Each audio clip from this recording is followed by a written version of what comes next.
সন্ধ্যা হয়ে এসেছিল। রন্ধন কার্য সমাপ্ত প্রায়। শরীরও একটু পরিশ্রান্ত মনে হচ্ছিল।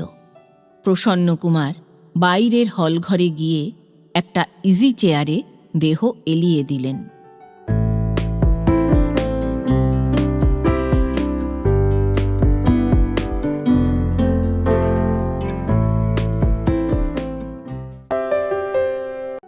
শুভেচ্ছা বন্ধুরা, একরাশ শুভেচ্ছা আর ভালোবাসা। আমি অর্পিতা, আর আপনারা শুনছেন এক ব্যাগ গপ্প ইউটিউব চ্যানেল। বন্ধুরা, শুরুতেই একটা ছোট্ট অনুরোধ। এখনও যারা এক ব্যাগ গপ্প চ্যানেলটি সাবস্ক্রাইব করেননি তাদের উদ্দেশ্যে বলি, আজই চ্যানেলটি সাবস্ক্রাইব করে সঙ্গে থাকুন। উৎসাহ পাব এগিয়ে চলার, নতুন নতুন গল্প শুনতে ও শোনাতে। মনে রাখুন, এক ব্যাগ গপ্প ইউটিউব চ্যানেল। আজ পড়ব শ্রদ্ধেয় কথাসাহিত্যিক উপেন্দ্রনাথ গঙ্গোপাধ্যায় রচিত একটি ছোট গল্প, জীবন্ত প্রেত। গল্প পাঠ করছি আমি অর্পিতা। শুরু করছি জীবন্ত প্রেত।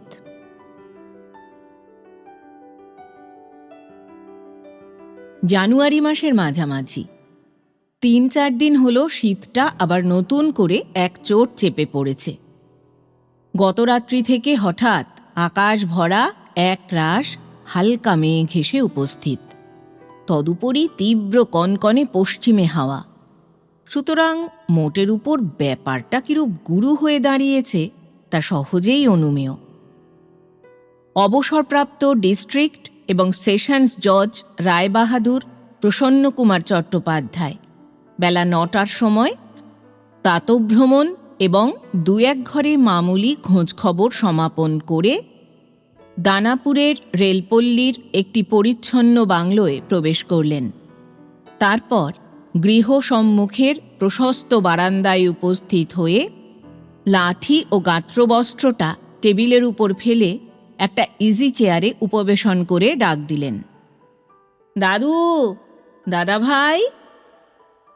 আহ্বান পেয়ে গৃহের ভিতর হতে ৭-৮ বৎসরের একটি গৌরবর্ণ বালক বেরিয়ে এসে বললে, কি দাদা ভাই, চা? সহাস্য মুখে স্নেহপূর্ণ কণ্ঠে প্রসন্নকুমার বললেন, হ্যাঁ ভাই, চা। এই প্রশ্ন এবং উত্তর উভয়ই এক হিসাবে নিরর্থক, কারণ প্রত্যহই এই সময় গৃহে প্রত্যাবর্তন করে প্রসন্নকুমার বেশ বড় এক পেয়ালা তপ্ত চা পান করেন। পুত্রবধূ সুবর্ণার ব্যবস্থায় প্রাতঃভ্রমণে যাওয়ার সময় তাকে মিষ্টান্নাদির সহিত চায়ের পরিবর্তে হয় এক বাটি ঘন দুধ কিংবা পূর্বরাত্রিতে প্রস্তুত ক্ষীর অথবা পায়েস খেয়ে যেতে হয়। শ্বশুরের শারীরিক পুষ্টিসাধনের দিক দিয়ে চায়ের প্রতি সুবর্ণার কিছুমাত্র আস্থা নেই। তার মতে ওই বস্তুটা শুধু শীতভোগ করে আসার পর একটা দেহ উত্তেজক জলীয় পদার্থরূপেই ব্যবহার করা চলে।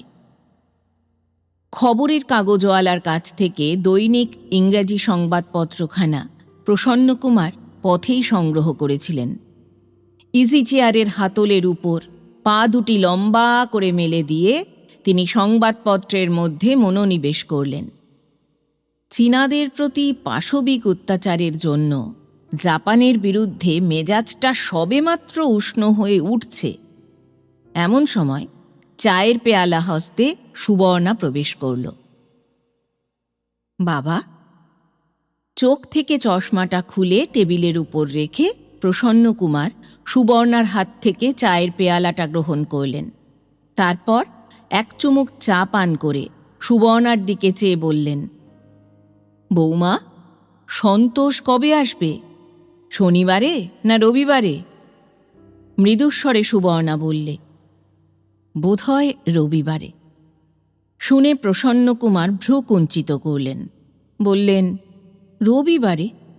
তাহলে দেখছি এই সপ্তাহেও আমার কানপুর যাওয়া হলো না।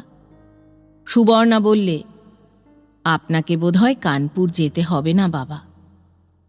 ব্যগ্রকণ্ঠে প্রসন্নকুমার বললেন, যেতে হবে না? কেন বলো তো? সন্তোষ মিনুকে নিয়ে আসবে নাকি? বোধ হয়।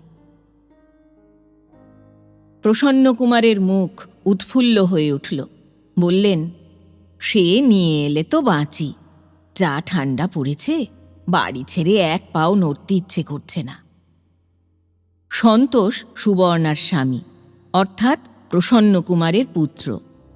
ইস্ট ইন্ডিয়ান রেলে সে অফিসার গ্রেডে চাকরি করে। সম্প্রতি ট্যুরে বাহির হয়েছে। ক্ষণকাল অপেক্ষা করে সুবর্ণা বললে, আরেকটু চা নিয়ে আসবো বাবা? প্রসন্নকুমার বললেন, না, আর দরকার নেই। সুধীরকে দিয়ে গোটা কয়েক লবঙ্গ পাঠিয়ে দিও। সুধীর সেই পূর্বোক্ত বালক, সন্তোষের একমাত্র সন্তান। সুধীর যখন লবঙ্গ নিয়ে উপস্থিত হল, তখন ডাকপিয়ন চিঠি নিয়ে এসেছে। ৩-৪খানা চিঠির মধ্যে একখানা ছিল সুবর্ণার। সেই চিঠিখানা সুধীরের হাতে দিয়ে প্রসন্নকুমার বললেন, এটা তোমার মাকে দাওগে তো ভাই। তারপর দুরন্ত হাওয়ার হাত থেকে রক্ষা পাওয়ার জন্য তিনি ঘরের ভিতরে গিয়ে বসলেন। চিঠি নিয়ে সুধীর দ্রুত বেগে উধাও হল, কিন্তু ৩-৪ মিনিটের মধ্যেই ফিরে এসে হাঁপাতে হাঁপাতে বললে, দাদা ভাই, চিঠি পড়ে মা মাটিতে শুয়ে কাঁদছে।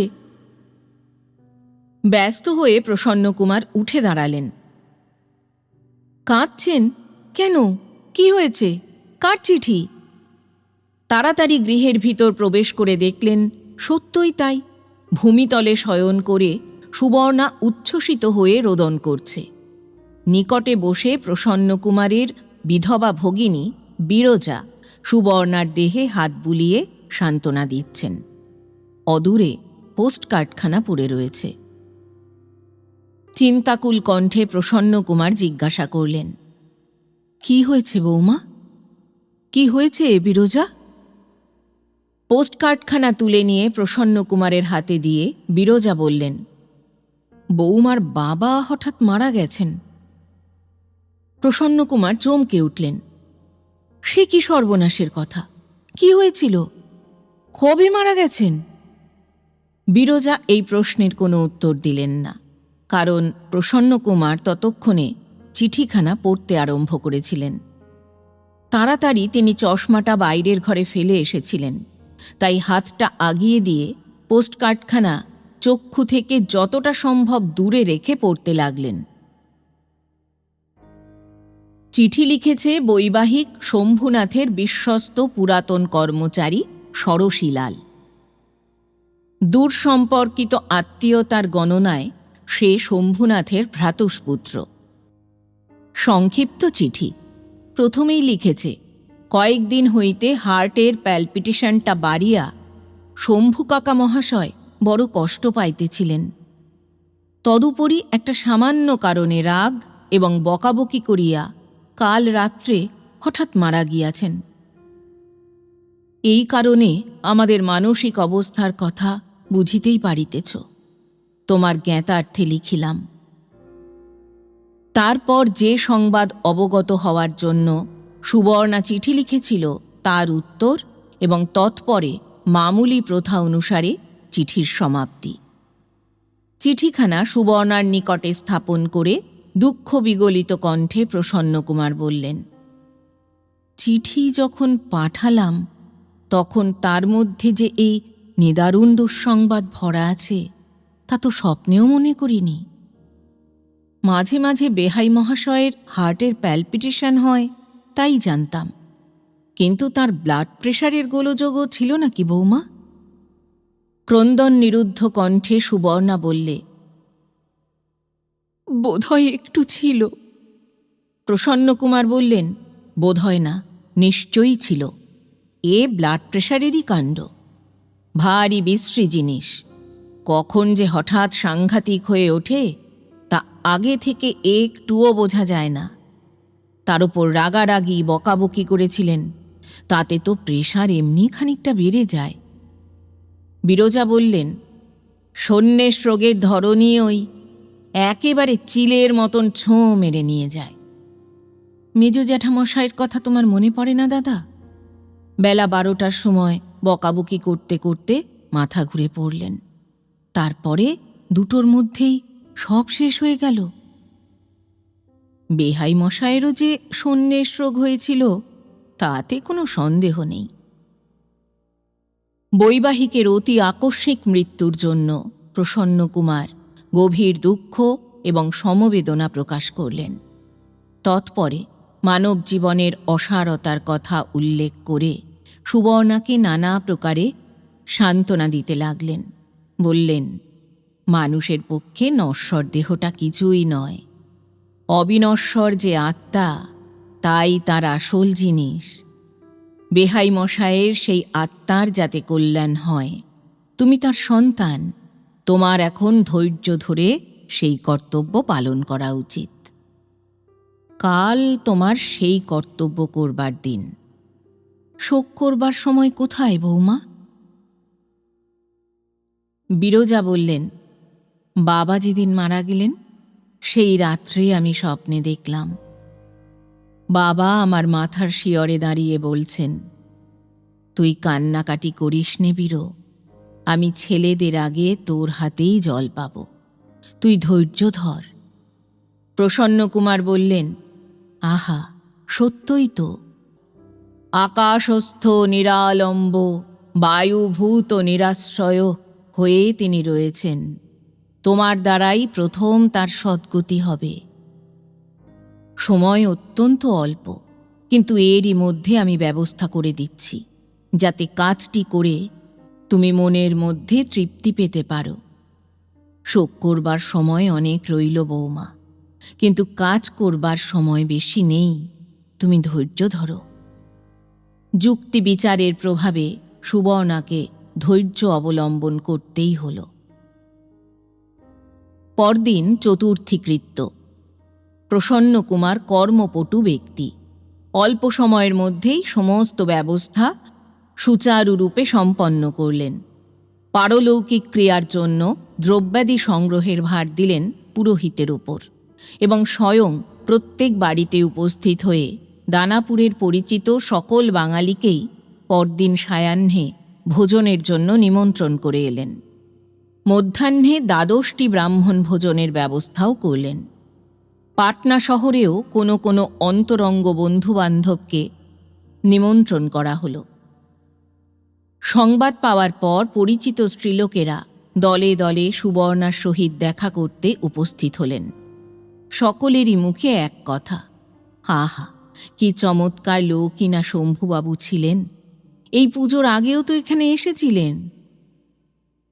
যেমন মুনি ঋষির মতো চেহারা, তেমনি অমায়িক স্বভাব, কি শরীর, কি বর্ণ, কি দাড়ি। সুবর্ণার শোকের উচ্ছ্বসিত বেগ ক্রমশ অনেকখানি কেটে গেছে, কিন্তু সান্ত্বনাকারিণীদের সঙ্গে কথা কইতে গেলে চোখের জল কিছুতেই বাধা মানে না। কি কাণ্ডই না হঠাৎ হয়ে গেল! এমন কাল ব্যাধি এসে গ্রাস করলে যে শেষ মুহূর্তে একবার কাছে গিয়ে যে দাঁড়াবে, তার পর্যন্ত সময় পাওয়া গেল না। সন্ধ্যাকালে অনেকগুলি ভদ্রলোক প্রসন্নকুমারের সহিত সাক্ষাৎ করতে এলেন। এই আকস্মিক দুর্ঘটনায় সকলেই আন্তরিকভাবে দুঃখিত, কারণ সকলেরই সহিত শম্ভুনাথ পরিচিত ছিলেন। তিনি বহুবার দানাপুরে জামাতৃগৃহে বেড়াতে এসেছেন এবং প্রত্যেকবারই তথায় দীর্ঘকাল অতিবাহিত করে গেছেন। শম্ভুনাথ রীতিমতো ধনশালী ছিলেন, কিন্তু ঐশ্বর্যের উত্তাপ তাঁর কিছুমাত্র ছিল না। বরং স্বভাবত তিনি ছিলেন সঙ্গপ্রিয়, সদালাপী এবং কৌতুকপরায়ণ ব্যক্তি। দাবার আড্ডায়, গানবাজনার আসরে, আলোচনা সভায় সর্বত্র তাঁর অবাধ গতি ছিল। দূর হতে লোকে শম্ভুনাথের প্রাণ খোলা উচ্চহাস্য শুনতে পেয়ে তাঁর সঙ্গলোভে খুশি হয়ে উঠত। মানব জীবনের ভয়াবহ অনিশ্চয়তা, ইহলোক এবং পরলোকের অনুদ্ঘাটিত রহস্য, জীবাত্মার সহিত পরমাত্মার নিগূঢ় সম্বন্ধ প্রভৃতি সময়োচিত জটিল বিষয়াদির আলোচনার পর যখন সমবেদনা সভা ভঙ্গ হল, তখন রাত্রি 8টা বাজে।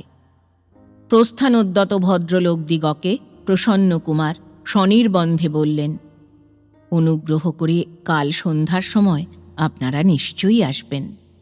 আপনাদের তিনি ভালোবাসতেন। আপনারা এসে আহারাদি করলে বৌমা তৃপ্তি পাবেন। প্রতিশ্রুতি পাওয়া গেল, সকলেই আসবেন। পরদিন যথাবিধি চতুর্থীকৃত্য সমাপন হওয়ার পর মধ্যাহ্নে দ্বাদশটি ব্রাহ্মণ ভোজন করানো হল। তারপর চলল রাত্রে 40 বন্ধুবান্ধবকে ভোজন করাবার আয়োজন। 3 জন ব্রাহ্মণ রন্ধন করছিল এবং প্রসন্নকুমার অদূরে একটা চেয়ারে উপবেশন করে স্বয়ং তদারক করছিলেন। সুবর্ণা উপস্থিত হয়ে বললে, বাবা, অনেকক্ষণ এখানে বসে আছেন, কষ্ট হচ্ছে, ঘরে চলুন, চা খাওয়ার সময় হয়েছে। সন্ধ্যা হয়ে এসেছিল, রন্ধন কার্য সমাপ্ত প্রায়। শরীরও একটু পরিশ্রান্ত মনে হচ্ছিল। প্রসন্নকুমার বাইরের হলঘরে গিয়ে একটা ইজি চেয়ারে দেহ এলিয়ে দিলেন। অনতিবিলম্বে চা নিয়ে সুবর্ণা প্রবেশ করলে। সুবর্ণার হাত থেকে চায়ের পেয়ালা গ্রহণ করে প্রসন্নকুমার বললেন, কাজটা তোমার মনের মতো হলো তো বৌমা? এক মুহূর্ত চুপ করে থেকে সুবর্ণা বললে, আপনার সুব্যবস্থায় খুব ভালোই তো হয়েছে বাবা। তাহলে মনের মধ্যে একটু শান্তি পেয়েছ তো? সুবর্ণার চোখ দিয়ে 2 বিন্দু অশ্রু ঝরে পড়ল। সে মৃদু স্বরে বললে, তা পেয়েছি। তাহলেই হল। তাহলে তাঁরও মঙ্গল, তোমারও মঙ্গল, তোমার সংসারেরও মঙ্গল। বাপ মা চিরকাল কারো থাকে না বৌমা, তবে শেষ সময়টায় দেখতে পেলে না, এই দুঃখই তোমার রয়ে গেল। বস্ত্রাঞ্চলে চক্ষু মুছে সুবর্ণা ধীরে ধীরে প্রস্থান করলে। আকাশটা খুব মেঘাচ্ছন্ন হয়ে এসেছিল। টিপ টিপ করে বৃষ্টি পড়তে আরম্ভ করলে। বায়ুর প্রকোপও বেড়ে উঠল। পশ্চিমা ভৃত্য কপুরী এসে জিজ্ঞাসা করলে, বারান্দার দিকের দরজাটা বন্ধ করে দেবে কিনা। জোলো হাওয়ার ঝাপটা মাঝে মাঝে ঘরের ভিতর প্রবেশ করছিল। প্রসন্নকুমার বললেন, এখন তো লোকেদের আসতে বিলম্ব আছে, এখন না হয় বন্ধ করে দে, পরে খুলে দিলেই হবে। শুধু সার্সিটা বন্ধ করে কপুরী খিল লাগিয়ে দিলে। তারপর প্রসন্নকুমারের কাছে এসে যথানিয়মে পা টিপতে বসল। সুধীর নিকটেই কোথায় ছিল। পূর্বদিন থেকে মৃত্যু এবং শোকের এই অজ্ঞাতপূর্ব অভিজ্ঞতায় তার মনটা নানা দিক দিয়ে চিন্তাপীড়িত হয়েছিল। প্রসন্নকুমারকে একটু নিশ্চিন্ত অবস্থায় পেয়ে কাছে এসে সে ডাক দিলে, দাদু। সুধীরের কাঁধে হাত রেখে স্নেহপূর্ণ কণ্ঠে প্রসন্নকুমার জিজ্ঞাসা করলেন, কি দাদা ভাই? দাদামশাই এখন কোথায় আছে? দাদামশাই, তোমার দাদামশাই এখন স্বর্গে আছেন। মনে মনে এক মুহূর্ত কি চিন্তা করে সুধীর বললে, স্বর্গ থেকে এখানে আসতে পারে? এই কঠিন প্রশ্নের উত্তর দেওয়ার সময় পাওয়া গেল না।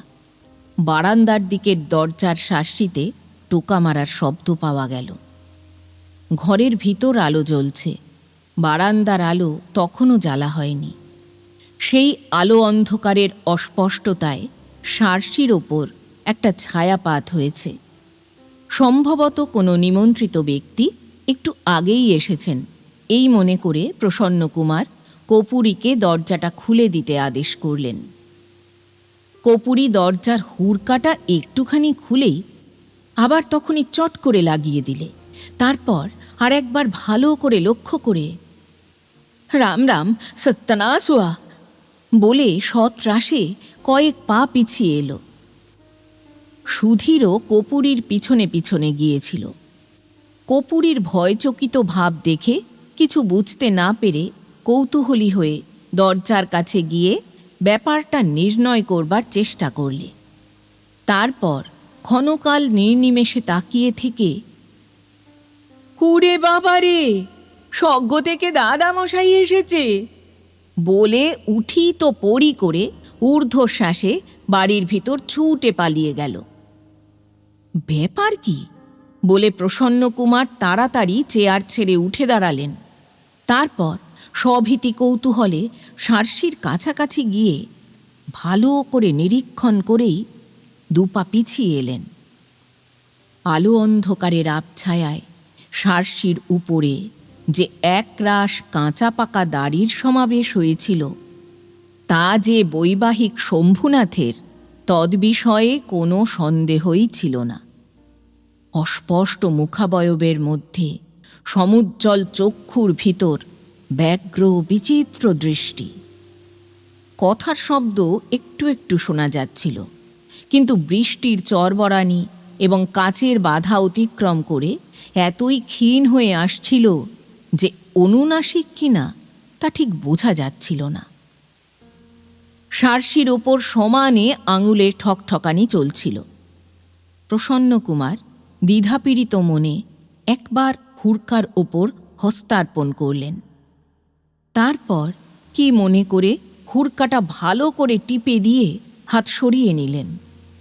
অনিচ্ছাক্রমেও তাঁর দেহে কাঁটা দিয়ে উঠছিল এবং প্রচণ্ড শীতের দিনেও কপালে বিন্দু বিন্দু ঘাম দেখা দিয়েছিল। গোলযোগ শুনে দ্রুত পদে সুবর্ণা এসে উপস্থিত হল এবং তাড়াতাড়ি সার্সির কাছে গিয়ে ভালো করে একবার দেখেই বাবা এসেছে বলে ফট করে দরজা খুলে দিলে। কেমন আছো বাবা?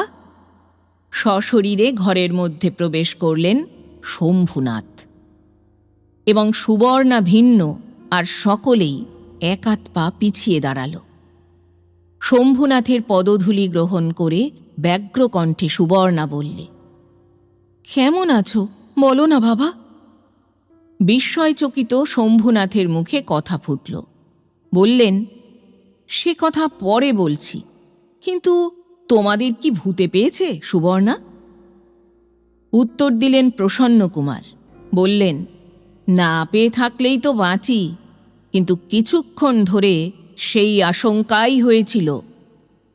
সবিস্ময়ে শম্ভুনাথ বললেন, কী রকম?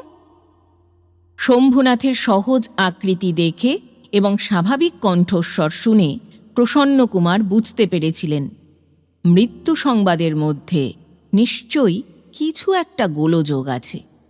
তিনি বললেন, বসুন, একবার ভালো করে অনুভূতির দ্বারা পরীক্ষা করে দেখি, তারপর বলছি বলে সজোরে দুই বাহুর আলিঙ্গনের মধ্যে শম্ভুনাথকে চেপে ধরে বললেন, না, কঠিন, উষ্ণ, জীবন্ত, আকাশস্থ নিরালম্ব বায়ুভূত নিরাশ্রয় নয়, অতএব আশ্রয়ে অধিষ্ঠিত হন বলে তিনি শম্ভুনাথের দুই বাহু ধরে একটা চেয়ারের উপর বসিয়ে দিলেন।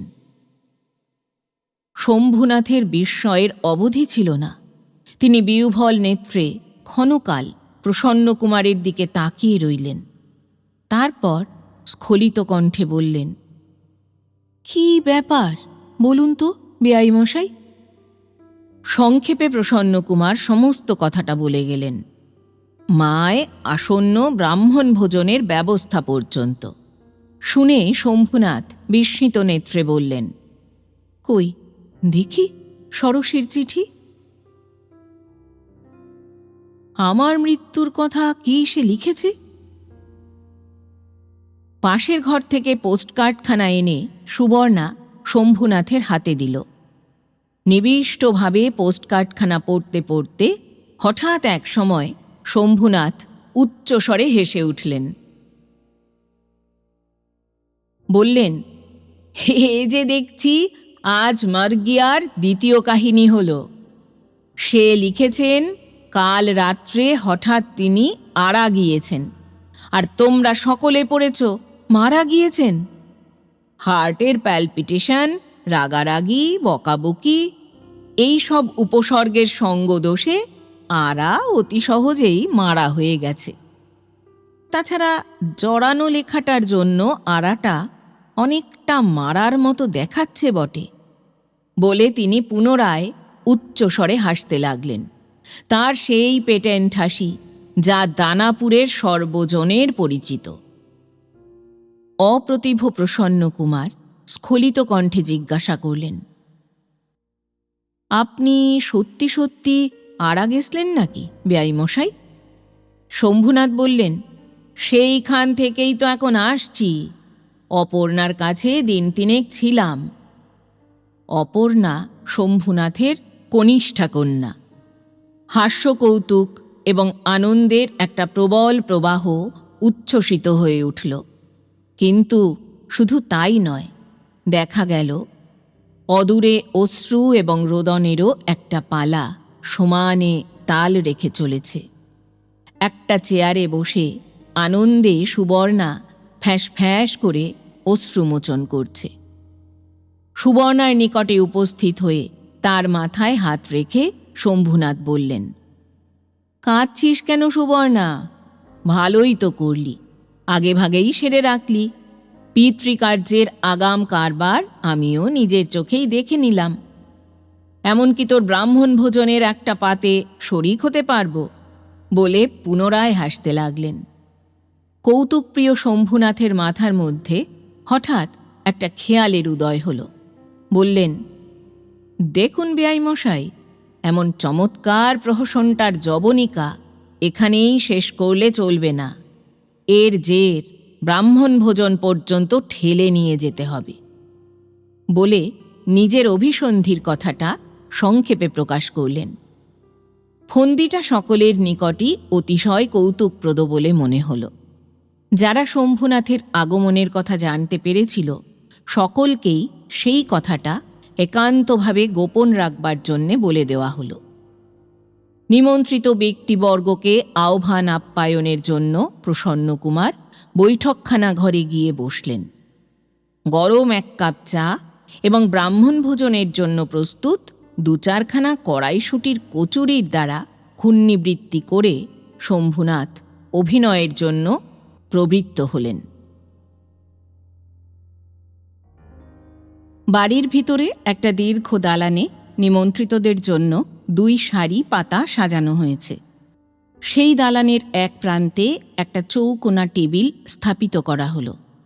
একটা বেশ বড় বাঁধানো ছবি থেকে ছবি এবং পিছনের পেসবোর্ড খুলে ফেলে শুধু ফ্রেম এবং কাঁচ হাতে নিয়ে নিজের সম্মুখে স্থাপিত করে শম্ভুনাথ এমনভাবে টেবিলের ওপর আসনপিড়ি হয়ে বসলেন যাতে তার মুখ এবং চক্ষুর খানিকটা অংশ ফ্রেমের ভিতর দিয়ে দেখা যায়, অর্থাৎ তাকে যেন দূর থেকে ফ্রেমে বাঁধানো ছবি বলে ভুল করা চলে।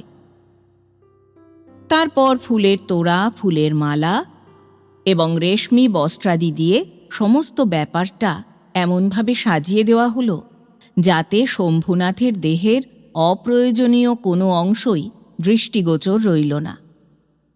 অথচ ফ্রেমের ভিতরকার অংশকে ছবি বলে ভ্রম করবার কারণ প্রবলতর হয়ে উঠল। কেউ যাতে নিকটে গিয়ে ভালো করে পরীক্ষা করবার সুযোগ না পায়, সেই জন্য সম্মুখে ভূমিতলে পূজার তৈজসপত্রাদি স্থাপন করে বাধার সৃষ্টি করা হল। উপরন্তু দূর হতেও যাতে ভালো করে লক্ষ্য করা না যায়, সেজন্য নকল ছবির পিছন দিকে একটা অতিশয় উজ্জ্বল আলোকপ্রভা বিকীর্ণ করে রইল। মোটের উপর সতর্ক দর্শকের তীক্ষ্ণ দৃষ্টিকে প্রতারিত করবার জন্য যে পরিমাণ কৌশল অবলম্বন করা হল, তার মধ্যে গলদ বিশেষ কিছুই রইল না। ইতিমধ্যে বাইরের ঘরে নিমন্ত্রিত ব্যক্তিবর্গের মধ্যে প্রায় সকলেই উপস্থিত হয়েছেন। প্রসন্নকুমার যখন তাদের ভেতরে নিয়ে এসে পাতে বসালেন, তখন শম্ভুনাথের দিকটা ধুনার ধোঁয়ায় অন্ধকার। আসন গ্রহণ করবার পূর্বে পাছে কেউ ভালো করে ছবি দেখবার জন্য নিকটে গিয়ে দাঁড়ায়, সেই জন্য এই ফন্দি। ভোজন আরম্ভ হওয়ার ২-৩ মিনিটের মধ্যেই ধোঁয়া পরিষ্কার হয়ে গেল। তখন প্রসন্নকুমার শম্ভুনাথের আলেখ্যের দিকে সকলের দৃষ্টি আকৃষ্ট করলেন। বললেন, মাত্র ৫-৭ দিন হল বেয়াইমশাইয়ের এই ব্রোমাইট এনলার্জমেন্টখানি কলকাতা থেকে এসেছে। এরই মধ্যে এমন শোচনীয় কারণে যে এখানে ব্যবহার করতে হবে তার স্বপ্নেও কেউ মনে করেনি। ফটো দেখে সকলেই অবাক। ছবি তো নয়, যেন সাক্ষাৎ মূর্তি। রামবাবু বললেন, চমৎকার করেছে তো, মনে হচ্ছে ঠিক যেন আমার দিকে চেয়ে রয়েছেন। বিপিনবাবু বললেন, আর গায়ের রং দেখেছেন? ঠিক যেন মানুষের গা। কালার ব্রোমাইড নাকি রায়বাহাদুর?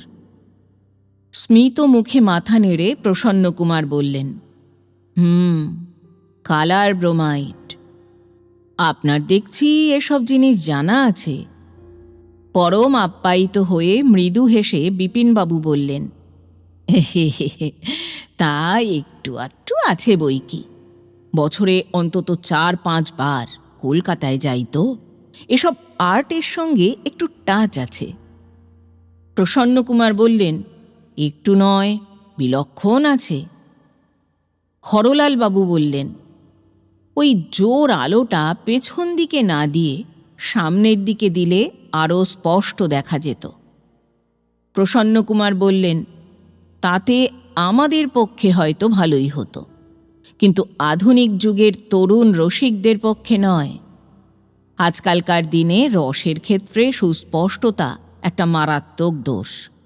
সব হওয়া চাই একটু ঝাপসা ঝাপসা, একটু আউট অফ ফোকাস, নইলে সফট এফেক্ট পাওয়া যাবে না, হয়ে যাবে হার্ড।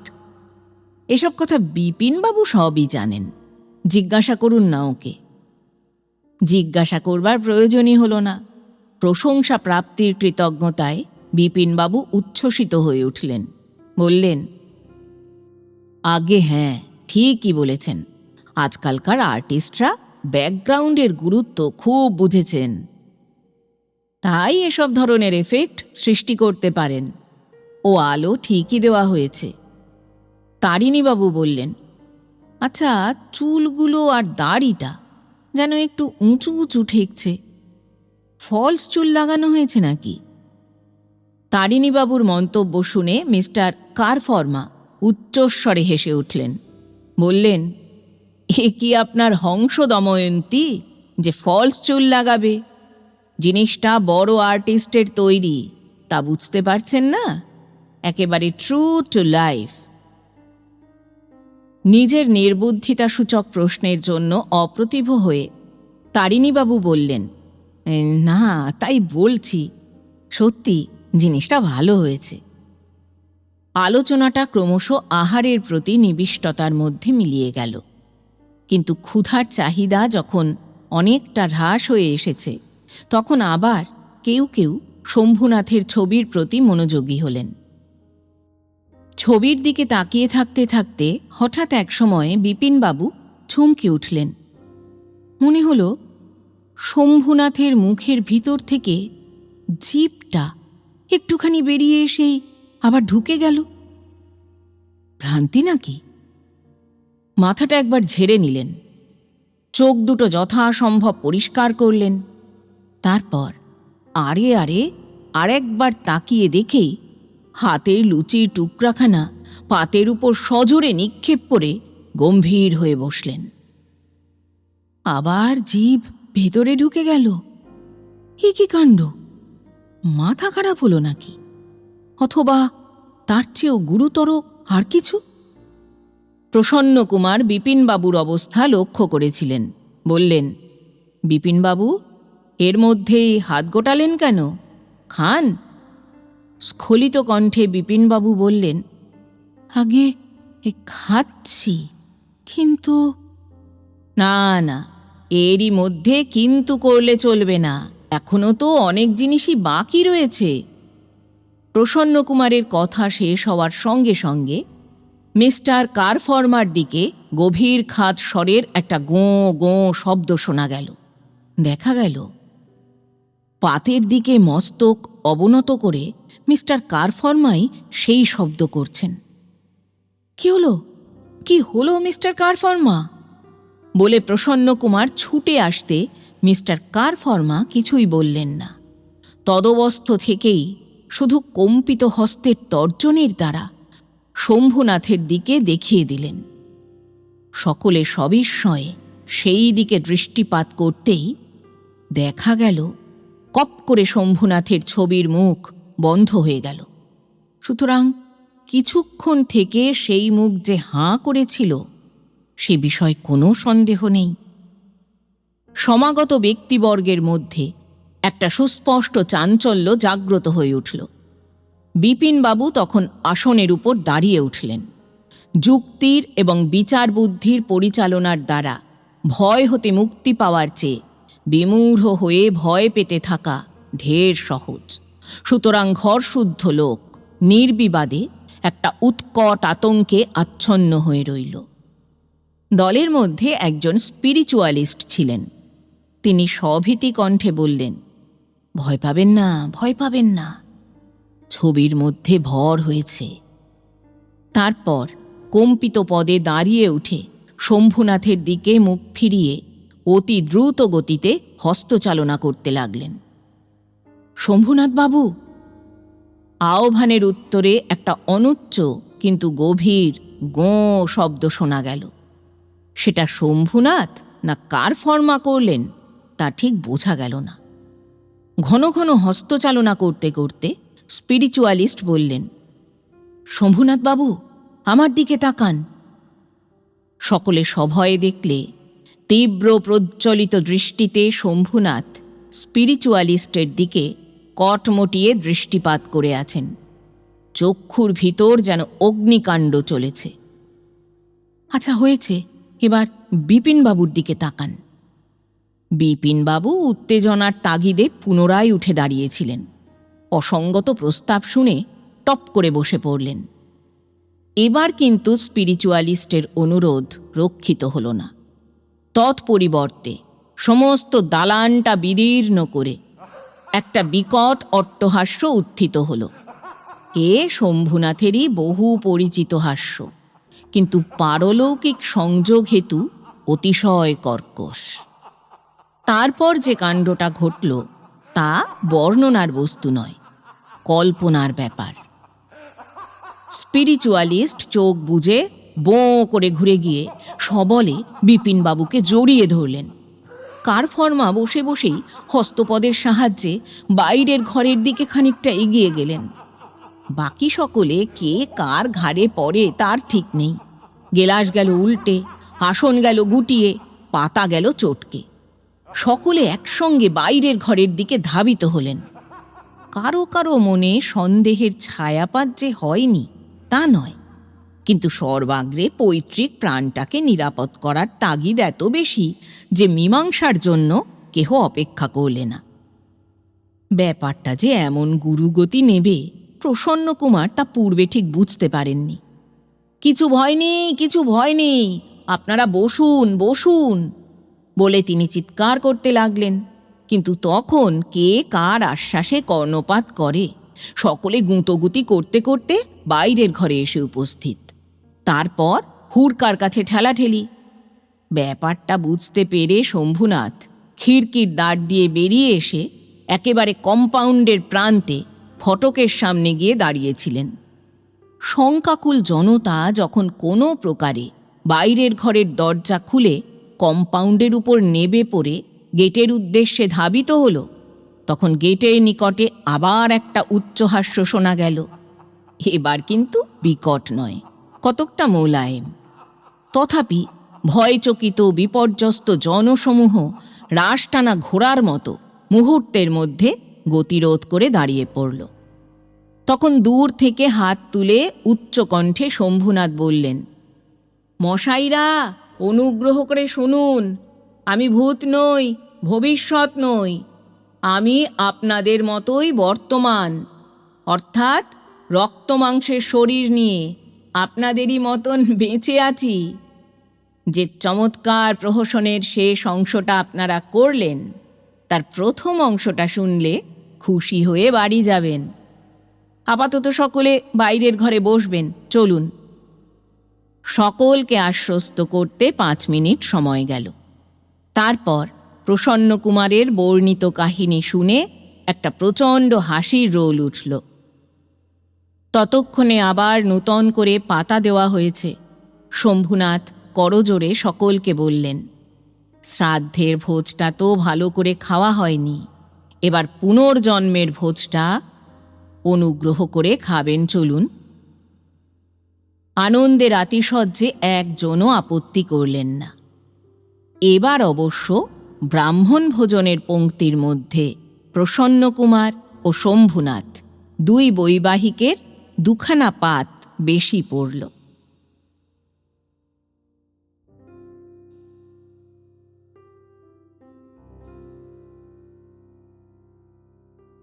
এতক্ষণ শুনলেন শ্রদ্ধেয় লেখক উপেন্দ্রনাথ গঙ্গোপাধ্যায় রচিত একটি ছোট গল্প, জীবন্ত প্রেত।